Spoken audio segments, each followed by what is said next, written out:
அலுவலக வேலையில் மும்முரமாக ஈடுபட்டிருந்த கார்த்திக் செல்போன் ஒலித்தது. யார் என்று பார்த்தான். குடும்ப டாக்டர் ராஜா அழைத்து கொண்டிருந்தார். எடுத்து ஹலோ என்றான். மறுமுனையில் டாக்டர் பேசினார். குட் மார்னிங் கார்த்திக், ஃப்ரீயாக இருந்தால் கொஞ்சம் ஹாஸ்பிட்டல் வர முடியுமா என்றார். இதோ உடனே வருகிறேன் டாக்டர் என்றான். காரை எடுத்து கிளப்பினான். எதற்காக அழைத்திருப்பார் என குழப்பத்துடன் ஹாஸ்பிட்டல் சென்றான். ஹாஸ்பிட்டலில் எதிர்பட்ட நர்சுகள் அனைவரும் அவனுக்கு வணக்கம் செலுத்தினர். தலையை ஆட்டியவாறு நேராக மருத்துவரின் அறைக்கு சென்றான். வெல்கம் மிஸ்டர் கார்த்திக், சேரை என் பக்கத்தில் போட்டு உட்காரு என்றார் டாக்டர். டாக்டர் மேஜையில் ஒரு கவர் ஒன்று வைத்திருந்தார்.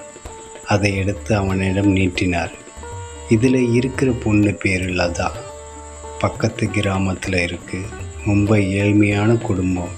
நல்ல இடத்துல கட்டி கொடுக்கலான்னு அவங்க அப்பாவுக்கு ஆசை. ஆனால் வசதி இல்லை. உனக்கு 2ஆம் தரமாக வாக்கப்பட சம்மதமா என்று கேட்டேன். அந்த பொண்ணு உட்பட எல்லாரும் ஓகே சொல்லிட்டாங்க. நீ ஃபோட்டோவை பார்த்து ஓகே சொன்னால் உடனே கல்யாணத்துக்கு ஏற்பாடு பண்ணிடலாம் என்றார் டாக்டர். கவரை திறந்தான். சாயம் போன சுடிதாரோடு இளமையின் தலைவாசகம் நின்றிருந்த லதா அழகாக இருந்தாள். அவளை பார்த்தவுடன் அவனுக்கு பிடித்து விட்டது. ஆனாலும் தயக்கமாக சொன்னான், டாக்டர், என் குடும்ப வரலாறு முழுவதும் உங்களுக்கு தெரியும். மல்டி மில்லியனான எனக்கு பணம் ஒரு விஷயம் கிடையாது. என் மகன் பிறந்து வெறும் 6 மாதம் ஆன நிலையில் என்னுடைய முதல் மனைவி சாந்தி எதிர்பாராத விபத்தில் இறந்து போனது உங்களுக்கு தெரியும். அவளோட கல்லறையில் ஈரம் கூட இன்னும் காயலை. ஆனாலும் அடுத்த கல்யாணம் பண்ண சொல்லி எல்லாரும் என்னை வற்புறுத்துறீங்க. நீங்கள் சொல்கிற மாதிரி என்னை கவனிக்க ஆள் வேண்டியதில்லை என்றாலும் என்னுடைய குழந்தையை கவனிக்க கண்டிப்பாக ஒரு பொண்ணு வேணும். அதனால் 2வது கல்யாணத்துக்கு நான் சம்மதிக்கிறேன்னு வச்சுக்குவோம். 2வதாக வரவை என் மகனை அவனோட மகன் மாதிரி கவனித்து நல்ல முறையில் வளர்ப்பதற்கு என்ன உத்தரவாதம் இருக்குது? அதனால் கொஞ்ச நாள் போகட்டும். என்னால் என் மகனை வளர்க்க முடியவில்லை என்ற சூழ்நிலை வந்தால் கல்யாணத்தை பற்றி யோசிப்போம். சேரில் இருந்து எழ முயன்றவனை தடுத்தார் டாக்டர். கொஞ்சம் இரு கார்த்திக், உன் குழந்தை மேலே உனக்கு எவ்வளவு அன்பு இருக்குது. முதல் மனைவியை நீ எவ்வளவு நேசித்தாய் என்பது எனக்கு தெரியாதா? உன்னுடைய குழந்தை வளர்ப்பில் ஒரு சின்ன தவறு கூட நடக்காத மாதிரி பெண்ணை உனக்கு தேர்ந்தெடுத்து கொடுக்க வேண்டிய கடமை எனக்கு இருக்குது. நான் உன்கிட்ட காட்டின பொண்ணு அழகாக இருந்தாலும் ஆண்டவன் அவளுக்கு ஒரு பெரிய குறையை வச்சிருக்கான். பிறப்பிலே அந்த பொண்ணுக்கு கர்ப்பப்பை கோளாறு இருக்குது. அந்த பொண்ணால் வாழ்க்கையில் கன்சீவ் ஆக முடியாது. அதனால் உன் குழந்தையை அவள் குழந்தை மாதிரி பார்த்துக்குவா. போன மாதம்தான் அறுவை சிகிச்சை செய்து கர்ப்பப்பையை நீக்கினேன். நீ அவளை கல்யாணம் பண்ணிக்கிட்டா அவளுக்கு வாழ்க்கை கொடுத்த மாதிரியே இருக்கும். அவளுக்கும் வாழ்க்கையில் ஒரு குழந்தைக்கு தாயாக வாழ்ந்த ஒரு திருப்தியும் இருக்கும். உனக்கு எந்த பயமும் வேண்டியதில்லை. கொஞ்சம் யோசிச்சு பார். டாக்டர் 1/2 மணி நேரம் அவனுக்கு மூளைச்சலவை செய்ததில் திருமணத்துக்கு சம்மதித்தான். ஒரு கோயிலில் வைத்து மிக எளிமையாக திருமணம் நடந்தது. 2வது மனைவியாக வந்த லதா அவன் எதிர்பார்த்ததற்கு மேலாக அவனிடம் அன்பை கொட்டினாள். பெற்ற தாய்க்கு மேலாக கார்த்திக்கின் குழந்தையை தாயாகவே மாறி நல்ல முறையில் வளர்த்து ஆளாக்கினாள். அவனை பார்க்கும் போதெல்லாம் டாக்டர் சொன்னார், ரொம்ப பயந்திய கார்த்திக், உன் வாழ்க்கை எப்படி ஜம்முண்டு போயிட்டு இருக்கு பத்தியா? மௌனமாக தலையை ஆட்டினான். ஆனாலும் ஒவ்வொரு முறையும் லதா கார்த்திக்கிடமும் குழந்தையிடமும் அன்பு செலுத்தும் போது அவன் மனதுக்குள் ஒரு குரல் ஒன்று சொல்லியது,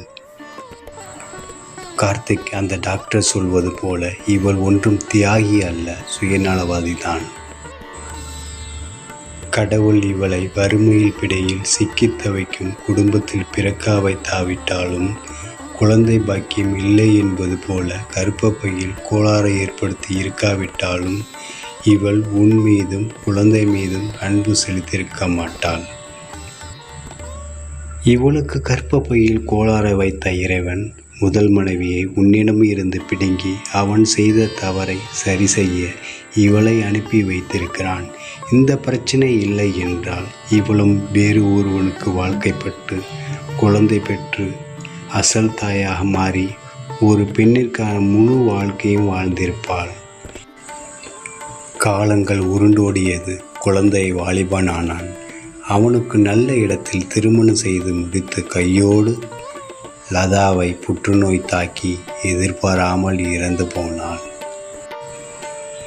தனது மனைவி இறந்த சோகம் அவனை கொஞ்சம் கூட தாக்கவில்லை. குழந்தையை வளர்க்க கூலி வாங்குவதற்கு பதிலாக சுபபோக வாழ்வை அனுபவித்திருக்கிறாள். இதில் அவளை உயர்த்தி பெருமைப்படுத்த என்ன இருக்கிறது? தேனிலவு முடிந்தவுடன் கார்த்திக்கின் மகன் வெளிநாடு சென்ற பிறகு லதாவின் அறையை ஆட்கள் கொண்டு சுத்தம் செய்ய ஆரம்பித்தான். வேலையாட்கள் கேட்டார்கள், அம்மாவோட பொருட்களை எல்லாம் என்ன செய்ய முதலாளி?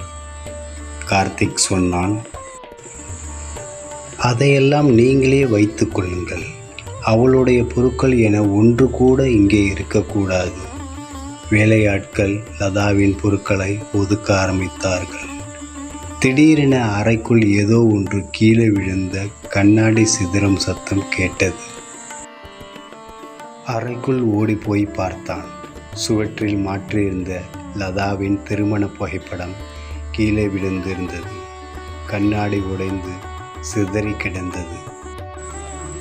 திருமணமான 15 வருடங்களுக்குள் சுவற்றில் தாம்பத்தியாரின் புகைப்படம் மாட்டியே தீர வேண்டும் என அவனோடு செல்லமாய் சண்டை போட்டு இருவரும் சேர்ந்து இருப்பது போல் புகைப்படம் ஒன்றை எடுத்து அவளாகவே கடைக்கு சென்று பழைய மாடலில் கண்ணாடி போட்டு ஃப்ரேமில் சுவற்றில் தொங்க விட்டிருந்த படம்.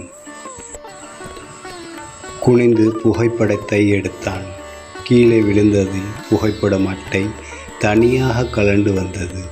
அந்த அட்டையில் பின்புறம் இருந்து மடித்து வைக்கப்பட்டிருந்த பழுப்பேறி போயிருந்த ஒரு வெள்ளைத்தாள் கீழே விழுந்தது. எடுத்து படித்தான். அன்புள்ள அத்தானுக்கு, எனக்கு திருமணம் ஆகுமோ ஆகாதோ என எனது அப்பாவும் அம்மாவும் பயந்து கொண்டிருந்த வேளையில் என் தகுதிக்கு மீறிய இடத்தில் இருந்து நீங்கள் என்னை திருமணம் செய்து எனக்கு வாழ்வளித்து என் பெற்றோர் வயிற்றில் பாலை வளர்த்தீர்கள். ஒரு சராசரி பெண்ணைப் போல எனக்கு முதல் திருமணம் நடக்க வேண்டும் என்கிற கனவு இருந்தது. ஆனால் எனது பெற்றோரின் நலனுக்காக அதை மாற்றிக்கொண்டேன். இரண்டாந்தாரமாக வாழ்க்கைப்பட்டால் வாழ்க்கை வீணாகிவிடுமோ என்கிற பயம் எல்லாம் உங்களுடைய அன்பினால் காணாமல் போய்விட்டது.